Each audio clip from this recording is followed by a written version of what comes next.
ಮುಳಬಾಗಿಲು ತಾಲೂಕಿನ 79 ಹೊಸ ವಿದ್ಯಾರ್ಥಿಗಳಿಗೆ ಶ್ರೀ ಕ್ಷೇತ್ರ ಧರ್ಮಸ್ಥಳ ಗ್ರಾಮಾಭಿವೃದ್ಧಿ ಯೋಜನೆಯ ಸುಜ್ಞಾನ ನಿಧಿ ಶಿಷ್ಯವೇತನ ವಿತರಣಾ ಕಾರ್ಯಕ್ರಮವನ್ನು ಸ್ಥಳೀಯ ನಗರಸಭಾ ಮಾಜಿ ಸದಸ್ಯರಾದ ರಾಧಿಕಾ ರಾಜಶೇಖರ್ ಅವರ ಅಧ್ಯಕ್ಷತೆಯಲ್ಲಿ ಉದ್ಘಾಟನೆ ಮಾಡಿದರು. ಜಿಲ್ಲಾ ನಿರ್ದೇಶಕರಾದ ಶಿವಾನಂದ ಆಚಾರ್ಯ ಅವರ ವಾಸ್ತವಿಕ ಭಾಷಣದಲ್ಲಿ ಮುಳಬಾಗಿಲು ತಾಲೂಕಿನಲ್ಲಿ ಹೊಸದಾಗಿ 79 ವಿದ್ಯಾರ್ಥಿಗಳಿಗೆ ಮಾಸಿಕ 68,000 ವಿನಿಯೋಗ ಆಗುತ್ತದೆ. ಜಿಲ್ಲೆಯಲ್ಲಿ 1,407 ವಿದ್ಯಾರ್ಥಿಗಳಿಗೆ ಮಾಸಿಕವಾಗಿ 12 ಲಕ್ಷ ವಿನಿಯೋಗ ಆಗುತ್ತದೆ.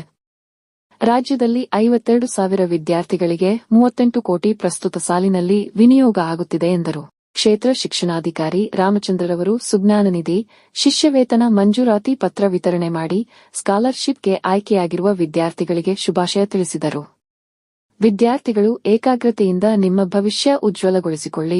ಧರ್ಮಸ್ಥಳ ಕ್ಷೇತ್ರದಿಂದ ಆಗುತ್ತಿರುವ ಸಮಾಜಮುಖಿ ಕಾರ್ಯಗಳು ಜನರ ಮೆಚ್ಚುಗೆಗೆ ಪಾತ್ರರಾಗಿದೆ.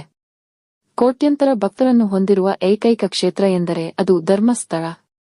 ತಾವೆಲ್ಲರೂ ಈ ಸೌಲಭ್ಯವನ್ನು ಪಡೆದುಕೊಂಡು ಉತ್ತಮ ಹುದ್ದೆಯನ್ನು ಪಡೆದುಕೊಳ್ಳಬೇಕೆಂದು ಸಲಹೆ ನೀಡಿದರು.